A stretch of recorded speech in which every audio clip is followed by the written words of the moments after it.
and welcome to the Law of Positivism podcast.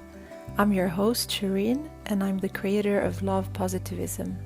I'm here to help you on your spiritual and healing journey. I am a certified yoga and meditation teacher, a student of Chinese medicine, a doula, a Reiki practitioner, and a passionate, highly sensitive person. I want to use my knowledge to channel information and messages for you to grow on all levels.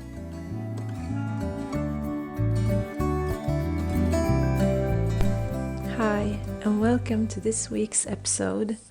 I'm super grateful that you're here, and I'm really so in love with all the reviews that I've received. Thank you so much. They mean so much to me, and they help others find the podcast as well. So one of the reviews I got on iTunes is a beautiful one that says, I have just started my self-healing, self-finding journey. I love this podcast, how she makes the information easy to understand and to connect to. Thank you for everything you do. Thank you so much. This is really, really so beautiful, and I'm so grateful for everyone who takes their time to listen and to leave reviews and feedback to me. And I'm really excited about this week's guest. It's someone I've known through Instagram for a couple of years, and even though we live very far apart, we have similar interests and passions. And her name is Michelle Muench, and she's been into yoga and into her yoga practice for almost 20 years now. And maybe you know her on Instagram. Her name is Bananablondie 108. And she has been teaching for the past 10 years now. And we get into her style of yoga, which is very deeply rooted in the feminine energy, the Shakti energy, which is very flowy and allowing and just beautiful. And she also wanted to make yoga very accessible for everyone, because everyone doesn't have a yoga studio close by or can afford to go to physical classes. So she made an online platform on bananablondie.com where she has yoga classes, and she just made it affordable and also to suit all levels. So her work is beautiful, and she has a deep passion to spread yoga and to inspire others. And she has also been plant-based for many years now, and we get into the source behind her lifestyle, and also how yoga and food has helped her in her healing.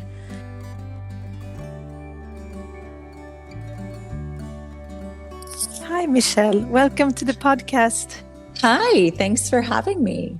So grateful that you're here, and I'm super excited to talk to you.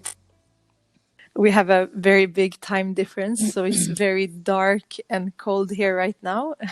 And oh it's my morning goodness. where you're at. I'm just starting my day here. Wow. Yeah, it's beautiful in California.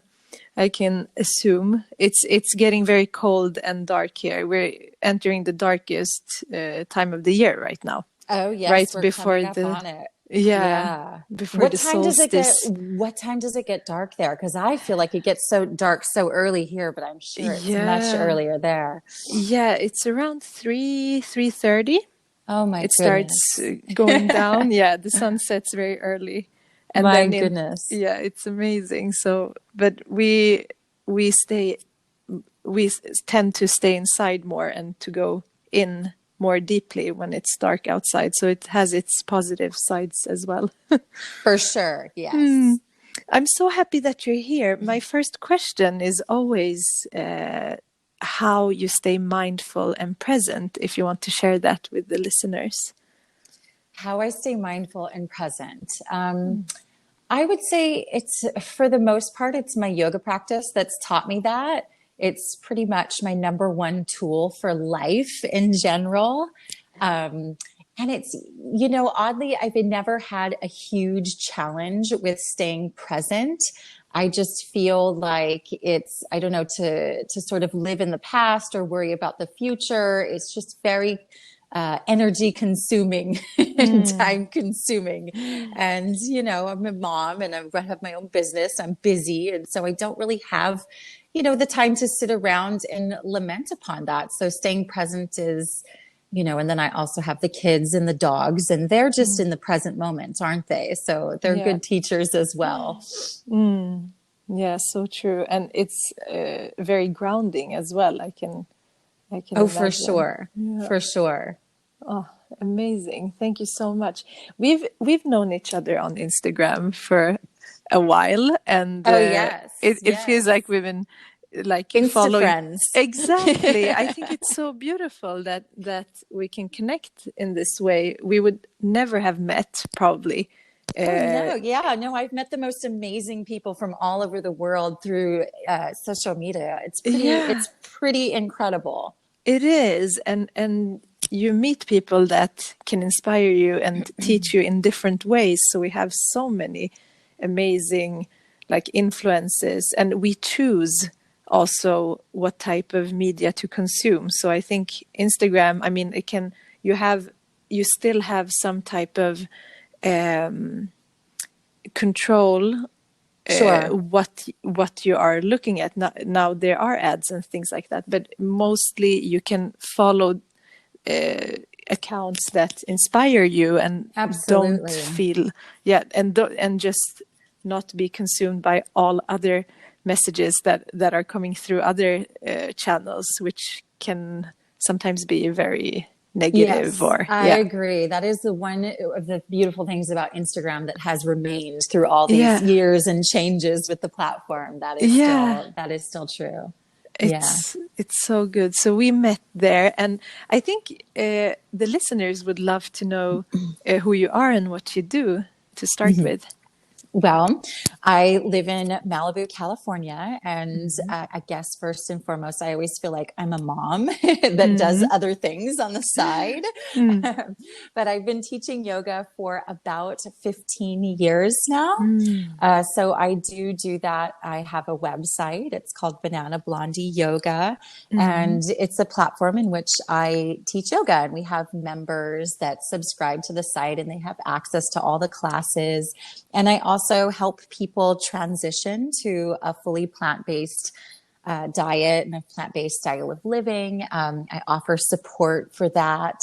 And, I also talk a lot about different various health and wellness topics on my site. And yeah, that's pretty much what I do, and how I spend my days is helping people be healthier, helping people be happier through yoga and healthy foods. That's everything I love. So I know. Yeah. we have a Yeah, lot in exactly. common. Yeah, It's we are on the amazing. same page there for sure. Exactly. And I would actually love to know, because I think it's always interesting to know how people got into yoga, since you've been doing Sure. it for almost 20 years. I mean, that's a long time. Yes. So if Yeah. you want to share that and what you were doing at that time. Sure. Well, I started practicing yoga about 20 years ago because I had terrible back pain from scoliosis. So scoliosis is a gift I was given by my mother, who has it as well. And I always say that, and I know it sounds kind of silly, but I really am ultimately grateful for this challenge that I went through, this back pain that I have. It was quite debilitating for a couple years before I discovered yoga. And I had gone to, doctors and chiropractors. I tried acupuncture and pills and done all the things that you kind of do to treat back pain. And nothing helped at all until I had a massage therapist one day just say, well, have you ever tried yoga?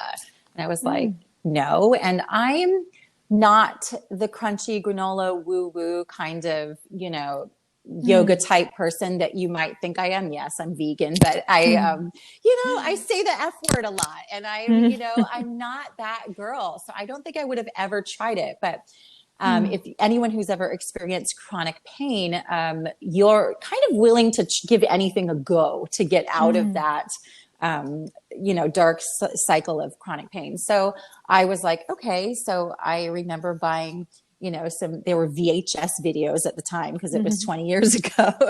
So I remember buying these VHS videos on Amazon and doing these really boring yoga videos at home. And I remember my first experience with the practice was, God, this is really hard. I feel frustrated and angry and I hate it. But I was not in pain anymore. And it was almost immediate that the pain left me. So I thought, after doing yoga a couple times with these videos, I thought, well, hey, I've cured, I don't need to do yoga anymore. And then the pain came back. And so pretty quickly, I realized that it needed to be a daily practice and a daily part of my life. And so that's what really kept me going with the practice. My motivation was the pain, not being in that pain. So ultimately I learned to love it and kind of discover different styles of the practice that I genuinely connected with. But yeah, and I think that's what brings a lot of people to the practice is that, they're in some kind of physical pain or some kind of physical ailment. But the great thing now is that doctors are telling their patients, go take a yoga class, you're hearing that more and more. But that is what ultimately brought me to the practice. So I'm forever grateful for my curvy spine that put me in pain for all those years. Yeah, that's beautiful. And just, first of all, like moving through that and also beyond that. And I think a lot of people are a little bit intimidated when they have never tried yoga and are not feeling that they have the body or they have the ability to practice it. But actually it's everything that they need. I think just coming into the body and start working with it and not having, it doesn't have to have an end goal. It can be just to be present, or it can be to try to alleviate any type of pain or discomfort, or it can also be, I think a lot of people in today's society use yoga to cope with stress and with, there's so much, like I think there's a million reasons to come into yoga. And when you start, because when I started, I did it to just do something with meaning and purpose, but at the same time just be present, because I was living in a very stressful lifestyle. And I didn't know what it would do to me, because I thought I'm going to go there and just relax for 1.5 hours. And it was Iyengar yoga, and it was very particular, but very particular.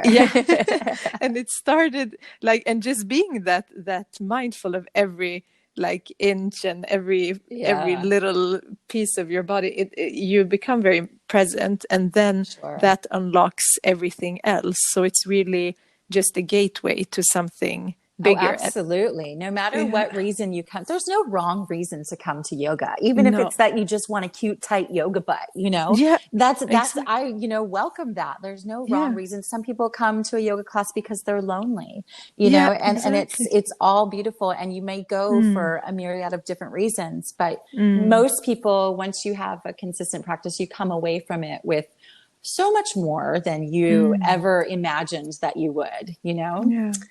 So definitely. And I think if you are turning to yoga, it's still better than to turn to something where you numb yourself or you don't stay present, right? Absolutely. Because you have to deal with whatever you're feeling when you're in the practice. You do. So it's really hard to run away from yourself when you're practicing, I think. So that's really beautiful. So you've been doing it for many, many years. And how did it, because you practiced a lot of years for yourself, but then how did you move into transitioning into teaching? Well, once I really realized that, once I saw what it did for me, I kind of felt compelled to teach it. I felt like, well, other people have to know about this. And this is 20 years ago. So yoga was, it was fairly popular. It was still very popular 20 years ago, but I just felt like other people needed to know. And I felt it just became obvious that this is what I had to do in my life. So, and I remember going to yoga classes, and then I would start to, you're not supposed to do this, but I would start to look around, and I would have the urge to, give people assists and do things like that. Or I'd be like, oh, this would be a really fun flow. And I started to practice on my own. And just when you're enthusiastic and passionate about something, you have to share it. It is not even a question. It's not, when you discover something so powerful, it's not something that you want to keep to yourself at all. No, exactly. Yeah. So it was just a very natural sort of progression of, well, this is amazing. Clearly other people need to know about this. So yeah, it's amazing to share and to, help other people. I think most yoga teachers want to help other people to heal and to grow. It's not really a career we get into because we think we're going to retire millionaires from. No, definitely not. We don't get into it for that. Most of us get into it and realize, this might be kind of hard to make a living with, but exactly. they have that passion for it. Yeah. Yeah. And it's not a job, it's a calling, and it's for sure. Yeah. If to us, it's not, oh, now I have to go and work. It's like you when you teach, you grow, and you, like, I feel like in the classes I get so much messages and so much insights and so much like expansion through it. And and the people that I meet there are also my teachers. So it's really amazing. Interesting. And just so you evolved also your yoga teachings into going online. Maybe you want to tell the listeners more about how you work online with the yoga. Well, I originally back, I used to have a little yoga studio out in California years ago. And I love teaching, but the ownership of the yoga studio and the stress that comes along with it and the high, rent and overhead, it just kind of took away that, like, the beauty and my love of teaching. It kind of distracted from that. And also the online thing came about when, I started to see that yoga was becoming sort of, like a rich stay-at-home mom kind of thing, that those were the people that could go to classes. You go to a 10 a.m. class and it became expensive, $20 a class, $25 a class, and I felt like the average person didn't have access to this amazing practice. And I, started to, experiment with social media, and I was on Instagram, and I met a lot of other vegans that way. And a lot of these, people were really young and in college, or maybe they were stay-at-home moms and they had babies at home. They couldn't get out to classes, and they couldn't afford, whether it was time or, money to, really bring yoga into their lives. And I thought that this was a really great way to make it accessible to a lot of people that wouldn't otherwise have access to really quality classes. And I also wanted to really be available to my students. Whereas in most online platforms, or if you're following a YouTube video, it can be really great, but you can't sit there and ask your teacher a question. So I have, we have a forum on our site where they can ask me any question they want. And, I'm on there every day. I'll answer, I'll make a video or just a tutorial to answer the question in detail. And we do yoga challenges. So we have like this community and connection on there that I think you might not get on other platforms. But really the whole idea behind it was making it more accessible to people that wouldn't otherwise be able to, be a yoga student. And it's for all levels. Absolutely. I guess. Yeah. Yes, we got something for everybody on there. Even if you've never taken a yoga class, I will walk you through it, and I will hold your hand and be your teacher. Yeah, that's amazing. I mean, there are still smaller cities or out in the countryside where it's not easy to find Sure. yoga studios, as in the city you can find one in every corner. So I mean, For sure. Yeah. it's really, it has to be, I think, the availability and what you said, like making it available to everyone, so it doesn't become a segregated thing or something Exactly. that only a few people can afford. I think that's Sure. amazing. And just the reach also, since you have a big reach, a lot of people can, because all teachers have different styles of yoga as well. Sure. And Yeah. my style might not be for everyone, and your style, like, I mean, Sure. you can find your tribe For sure. Yeah. for this. There's a wide range out there for sure. And you do have, you teach mostly, what I've seen, it's, you can describe your style yourself. It would be interesting to hear how you molded into it. Well, I would say that there's a lot of Shakti, feminine energy infused into my yoga style and classes. And that's just something that is innately me. And I think it's actually innate in every woman. And I think, sort of cultivating this sort of sensual energy is really important, not just for each individual woman, but I think that, that divine feminine energy is really what is kind of missing in the world today.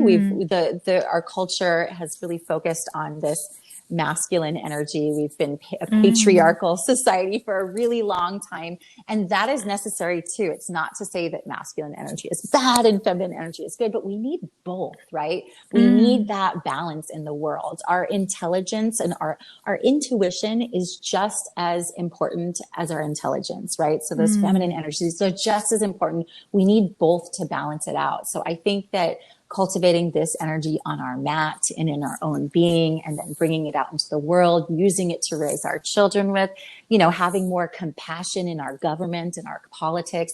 That's a little bit what's missing. So I think that I think that that's how I would describe the the yoga. It's that we're not doing a lot of really hard, tons of vinyasa and like this really, go energy. I mean, we do have very challenging and strong flows, but there is maybe a little bit more of a feminine quality to it. I love that. And that perspective too, because you're right. Now when we, I think in the ancient texts, if I remember it correctly, I think Lord Shiva is the god of yoga, but if I'm not incorrect, I think it was Parvati that taught him, and the goddess. And now, if we look back into the yoga tradition that has been for the last centuries, and especially from maybe end of the last century, or not the last century, the century before that, the late 1800s and early 1900s, we see a lot of male teachers and gurus, and those are the ones that we can find in the yoga studios as we look up to them.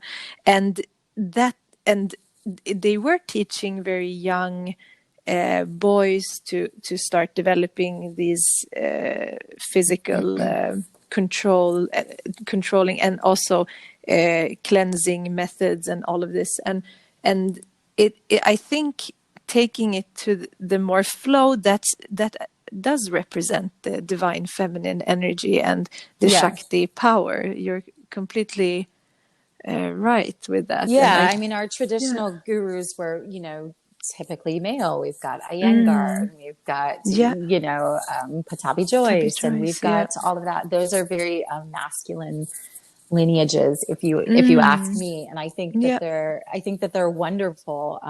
But there's space in there, like Ashtanga is it's a system, right? It's just it's a set series of postures. It's, very, well defined, and, and I am drawn to something that's a little bit more fluid and moldable. And I think there's something out there. Like you said, there's something out there for everyone. So if Yeah. somebody goes to a yoga class and they're like, I don't like yoga, and they've been to one yoga class, it's like, well, I mean, Mm. it's really hard to assess like what it really is, because it is so broad and there is so much out there. And, just Mm. yoga within itself there's so much to offer. I mean, you can go really deep into the practice and learn about all the different deities and, Mm. or you can kind of cherry pick, it's like a big Mm. buffet, and you can kind of pick, what you want to incorporate into your life and your practice. Yeah, definitely. And I think as we change also, and I mean, if you've practiced for 20 years, your preferences will go up and down, and For sure. you change, your body change, circumstances change, and maybe in the beginning you do want like a more workout type of, like you want to feel that you have been practicing something in your body, Oh, but for maybe, sure. yeah, but maybe later I teach yin yoga and also yin and yang. Like Mm-hmm. yin yoga is being completely passive and not, and just surrendering into your body. And I think that's also the aspect of the divine feminine, to release the Sure. need to control and Yes. To surrender. Yeah. to surrender. And the more if we take Ashtanga, for example, which is the there's a ease in it because What's coming? exactly, it's the Yeah. same, and you become very like mindful in that way.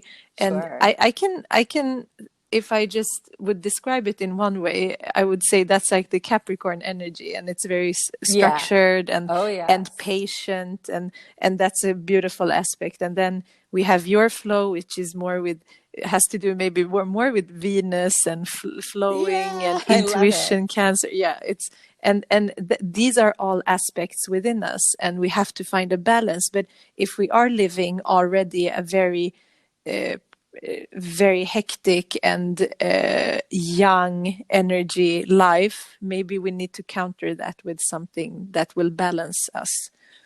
Exactly. I definitely agree with that.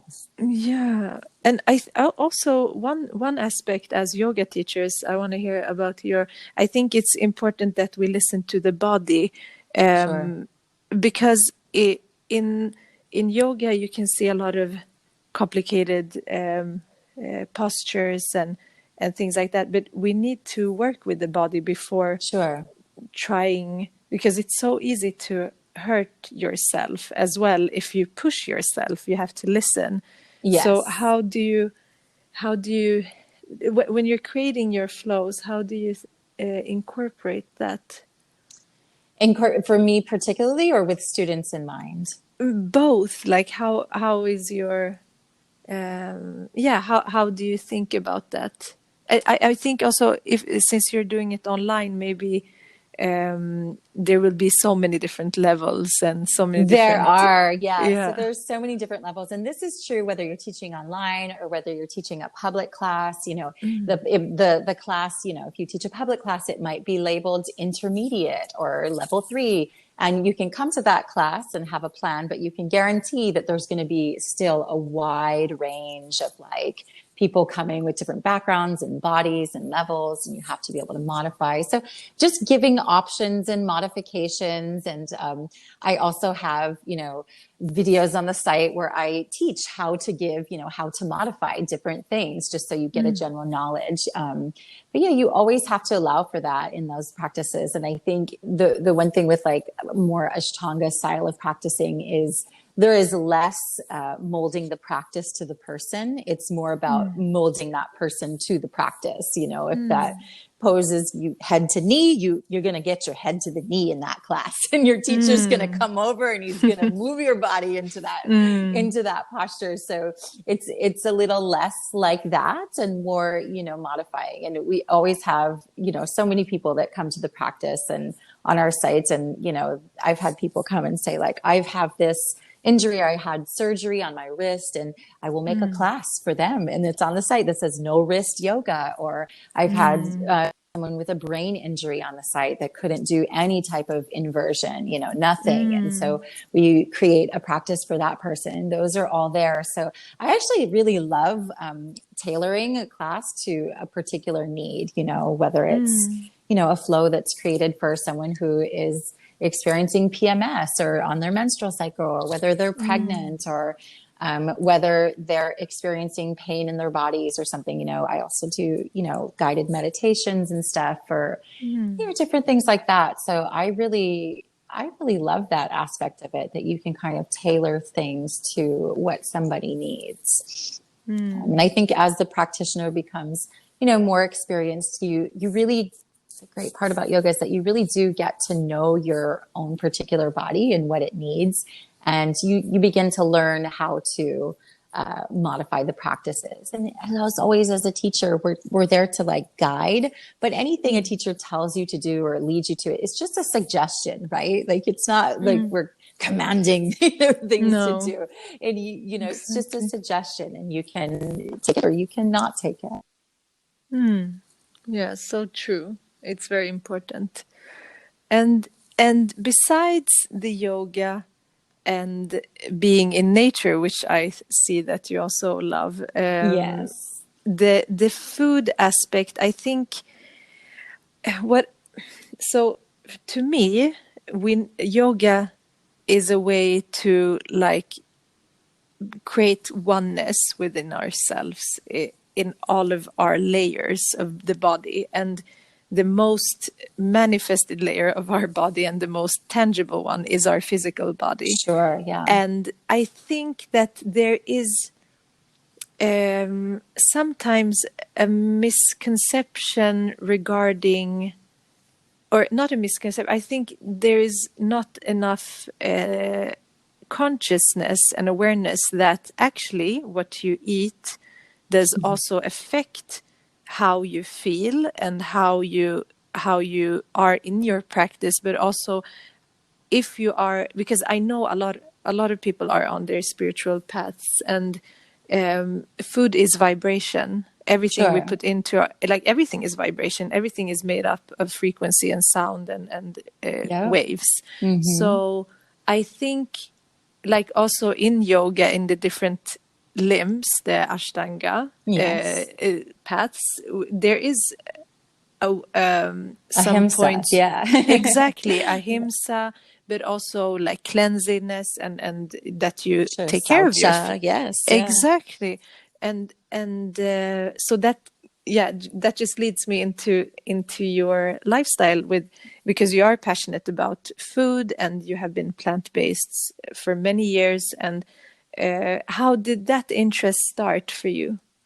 Well, interestingly, it was very closely tied to my yoga practice. So when I began practicing yoga, I was, 22, 23. I guess I was 23 years old. So 20 years ago. Oh my gosh. And at the time I was not leading a healthy lifestyle. I was not eating healthy. I was partying a lot and drinking and drugs and, all the stuff that, wild 23-year-olds get into. So I was doing all of that, and I didn't feel good. I had pain in my back. I wasn't in a good place. And then because of the pain, I started to practice yoga.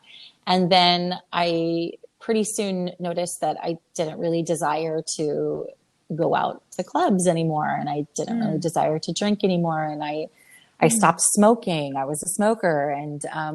And when I did my first yoga teacher training, about 15 years ago, a little more, 16 years ago, during that time, I stopped wanting to eat meat.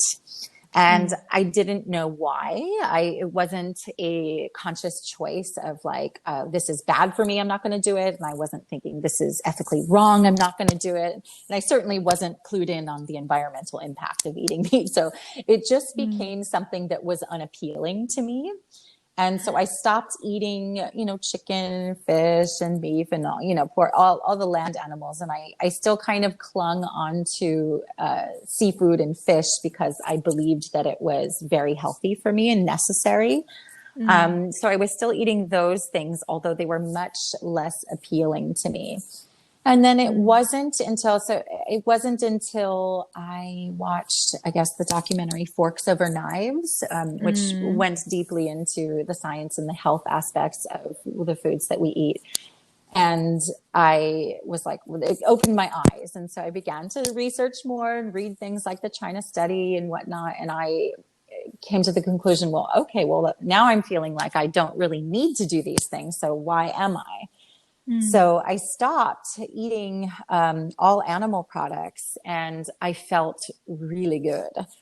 So there was some health issues that I had had for a long time. You know, I used to get migraine headaches. I had suffered with eczema since the time I was born, basically. And I, you know, just had a little aches and pains in my body. My knee hurt and my shoulder would always have inflammation in it. And it would just always, you know, some days my shoulder would be bothering me. And all those things went away, and they went away pretty quickly. And I felt really good. I had more energy. I was just happier. I began to think more clearly. And I attribute that to the change in my diet. And after that, it wasn't long before I connected with the ethical side of it. And I realized, well, you know, why am I feeding my children these foods? Like, why am I participating in this? Why should an animal have to die so that I can wear a pair of shoes? And, you know, and all of these things started to, you know, just come into my consciousness. And I was like, well, I don't want to do this anymore. If it requires harm, then I just am not interested, because I just don't want to. So it was kind of like a long but natural progression. And I definitely think the driving force behind it was my yoga practice. And just, as you said, like, when your yoga practice is to connect with yourself, but not just yourself, to really everything, which, you know, you're kind of the microcosm of the, you know, the whole universe, right? So when you begin to cultivate that connection, that, you know, that sense of oneness and that sense of I'm not really different than the dog in my house, or, you know, the chicken at the factory farm, or the tree in my backyard, we're kind of all that same vibration and energy. So it just became, well, I think once you feel that connection, it just, your ability to cause harm in that way just leaves you. At least that was the way it happened for me. And it was just became apparent, and there was no going back. Yeah. That's amazing. So it was a way for you to heal, but also to be more conscious. I think a lot of things we do unconsciously in life, and we do it. Yeah, we're programmed. So we do things because it's the way it was always done, and we don't question it. And I never did. I mean, I wasn't born vegan, or like, you know, with this, you know, with these thoughts in my mind, and it didn't ever bother me to see, you know, I knew that animals were killed, billions of them every year. And like, it's just the way it was. And I thought that, well, that's the way it has to be, because we have to eat these things to survive. And it's the circle of life. And that's how it is. And then, you know, once you come to that awareness that that's not the way it has to be, then I don't know. It was that not everybody comes to this sort of lifestyle or realization in a different way, you know, but this was just the way that I arrived at it. And it just felt like, well, this is, you know, obvious now. So there was no going back. And we definitely have a very green trend here in Sweden, I would say. And yeah, you guys are leading the way here. You guys are doing good things out there. Yeah, we have Greta Thunberg, who is I know spokeswoman for everything green. And I think also we have stayed like Swedish people, even if people are not that spiritual, like in a larger scale, very, very like based in the physical, but very, very, I would say, nature worshipping, because even if you don't realize it, but everyone is always out in nature. Like, people love to be out in nature here. We bike everywhere. We walk. Like, it's not common to have a car when you live in the capital. So It's That's amazing. yeah, and if I compare, I think I I stopped having dairy. It was back in 2011 because I started getting like my body started reacting to it actually, Yeah. and now I've found out that most people are actually not tolerant to dairy, but we're not supposed to have dairy after we have got it from our mother. So a lot of people, there's some people that have or some groups of people that have developed maybe the sense to I mean, here in Sweden, it was really hard for people to get nutrition in the winters. So maybe they grew more tolerant to it. But I have Middle Eastern roots, Yeah. so I definitely couldn't have it anymore. And I think back then it was really tough because I didn't have so many choices. But now I think first people think it's like a hurdle to Yeah. come over to learn what to eat. But I always say now there's so much. We have everything. Oatly is Swedish also. We have I it know. I was everywhere. just thinking of that. I have 3 cartons of it in my fridge Yeah, right now. me too. It is. The It is yogurt and literally the in the milk. coffee I drank this morning. It is the best thing to Yeah, come out of Sweden. Let me tell it you that and is. Greta. That and Greta Yeah, Thunberg.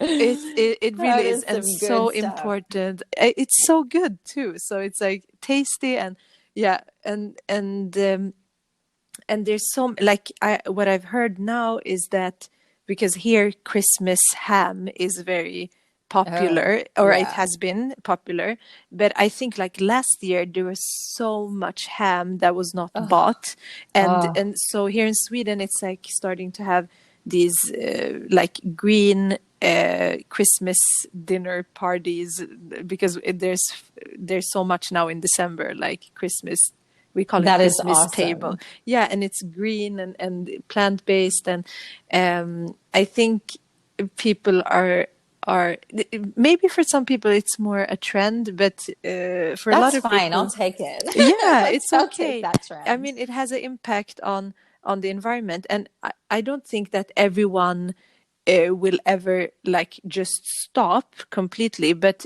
even just reducing it, people will make a difference. So some Yeah. people are really attached. I think when you become vegan, then it's hard to think what to cook that is not vegan. I think it's really the Yeah. opposite. And when you start the vegan journey, it can be hard to. I think it's just our mind that because I think vegan food is much easier to cook. I Oh, think that's certainly it is. And yeah. anywhere you are, I mean, you just Google vegan recipes, like Mm, you're going to get millions of yeah. options there. And it's like, it's just for the vast majority of us that live in modern society, it is very easy to be vegan. And I'm Mm, not, listen, I want the whole entire world to be vegan, of course, but I'm mm, not about telling indigenous people in like no. remote parts of the world that they have to stop their fishing villages and stuff. Mm, Listen, I'm talking about the people that have iPhones and are listening to this podcast and live in mm, like a modern society where they can mm, go to a grocery store and they can make the simple choice of buying the plant milk over the dairy milk. Like it is essentially pretty easy. And you don't need to buy these like fancy, Beyond Burgers and stuff. I mean, those are great. I love that they're there and they're available and they're making it easy. But it's like the basics, the beans and the rice and the potatoes and sweet potatoes and oats and fruits and veggies. It's like that's the bulk of like what we should be eating. That's what we're designed to eat. And most mm, of that is relatively affordable and easy to mm, prepare. You don't have to be a world-class chef to cook a fucking mm. potato. You know what No. I mean? It's pretty doable. So, Mm, it just takes that. But you're right. There's a lot of emotional attachment to foods. We associate mm, foods with comfort and home and childhood and memories. mm, And like, it's just can feel very violating when somebody mm, threatens that or wants to take that away from you. But the mm, truth of the matter is, it's like, we have to change. This mm, is not an option. We are in the middle of a mass extinction right now. Hundreds of species are going extinct every single day. And we have to change our food, program. Like this it's not sustainable. And it is so not sustainable that we're fast approaching that no turning back point, right? We're not going to be able to fix it even if we try. So this is happening right now. This is the most important issue that our world faces right now, is this climate change issue.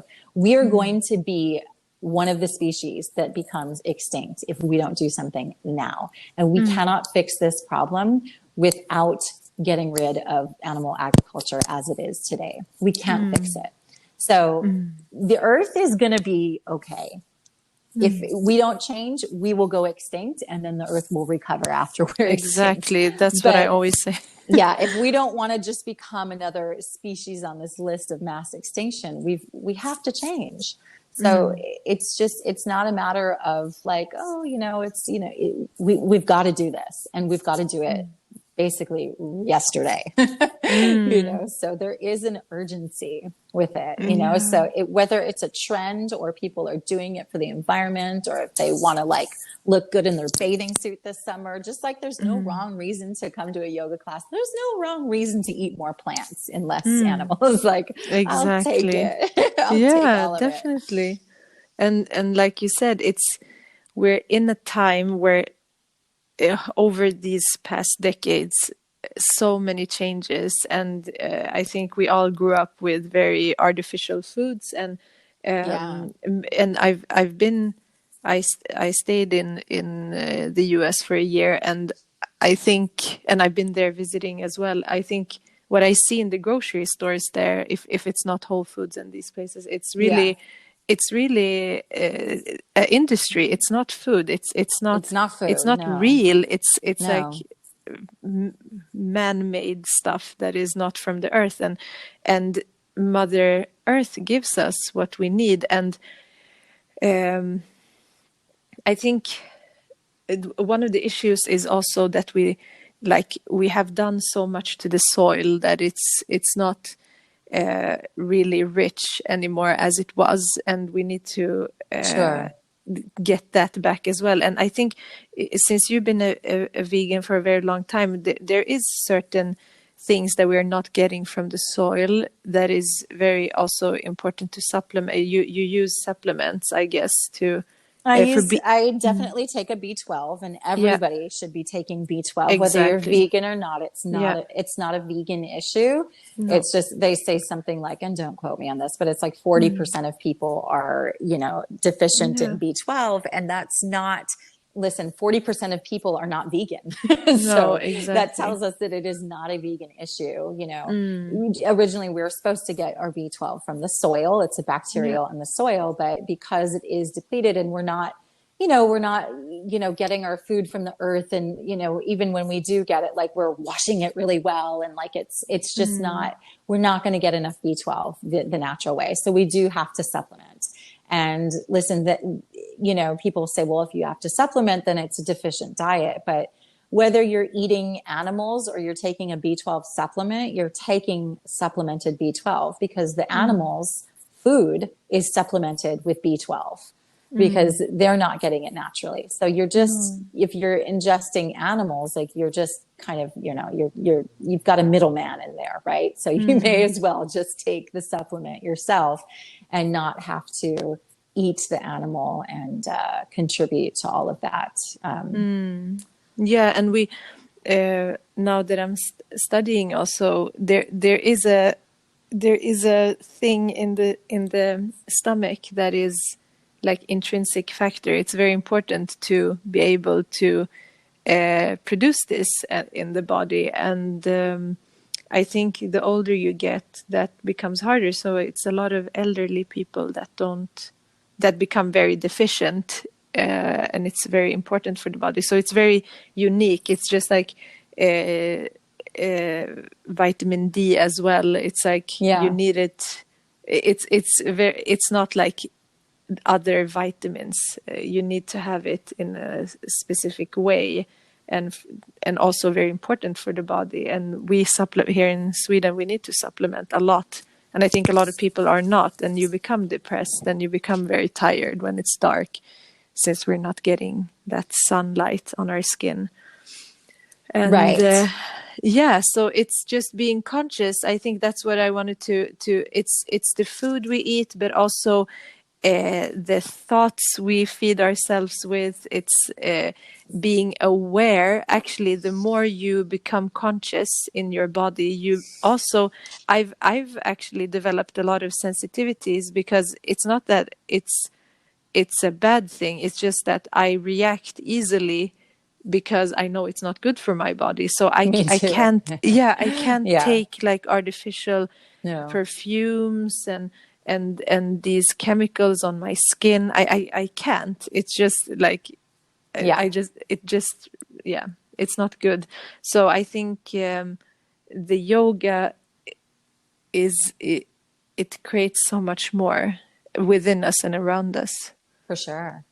Yeah. Yeah. I'm the same way with, everyone's like, oh, you're so good and you're so disciplined with your eating. And I'm like, no, I just like to feel good. And I know, like, if I go eat a bag of chips, like, I'm not going to feel good. No, And exactly. I will regret it immediately. And I am just like, I really do like to feel good. Yeah. So it's self-love and self-care. So that's really good. And you get to that place when you work with yourself and become very conscious, and that can take years. And it's not Yeah. something that you force upon yourself. It comes naturally when you start peeling off everything, all the old layers, and letting yourself go into that healing process, which is not easy, but it's very important. Yeah, absolutely. Yeah. Ah, so lovely. The time has just went by so I fast. know. I can't believe we've been chatting for this long. It's great. I I'm so glad know. we got to chat because it's like we've Me known each other. too. We've been Insta friends for years, but we've Yeah, never actually spoken live. This is amazing. exactly. But you do have, like, it feels like, since you also have a lot of videos and you talk a lot, which Yeah. I don't do so much up until now. Yeah, you're a Um, mystery. yeah, I'm I've out been there. hiding, but it's so great to follow. And I know that you have a big YouTube account as well, where you share a lot of different things Oh too, right? yes, there's a Yeah. lot on there. Just Yeah. it's a black hole of It's stuff. amazing. Yeah. I love that you're sharing so much. I think it's very valuable for people, and yeah, it's inspiring. And I love to see pictures on the beach, because I love the beach, and I haven't been there for a long time, and you have the Oh yeah. luxury of being there. So it's really uplifting. So thank you so much for your Oh, work. good. I will keep sharing those beach photos. Yay! Thank you. You're very welcome. And Thank you. is there anything else you want to share, and how people can find you, actually, because you have your Oh, platform and everything? yeah. So I'm Banana Blondie 108 on Mm-hmm. Instagram. I'm Banana Blondie Mm-hmm. 108 on YouTube. And my website is Banana Blondie Yoga. Yeah, everything Bananablondie. And Bananas. I like bananas. yeah, so good. And I will also share all your links in the episode Oh, show notes. awesome. Yeah, Awesome. I can't I'm wait to so share with my happy. viewers about this podcast. I'm sure they'll love to Yeah, watch it. thank you so much for joining. I'm so happy Okay, that me we got too. this opportunity, and just continue with the lovely work that you're doing. You too. You too. Thank you so much. All right. You Thank have a you. lovely day. Thank you. You too. All right. I'm going to bed soon, so you have a Oh, that's lovely, right. Sweet lovely dreams day. then. Thank you so much. All right. Bye-bye. Bye bye. Thank you so much for listening. I hope this episode was helpful, and that it can help you on your journey. And also, maybe if you haven't started any type of yoga practice, maybe start by checking out Michelle's different platforms and see if you can find anything that can fit you and your lifestyle. And in the show notes you will find all the links to Michelle if you want to check her out or to contact her. And I really hope that you have an amazing week and an amazing and lovely day. And I just want to close with a breath together. So breathe in through your nose and exhale through your mouth. Namaste.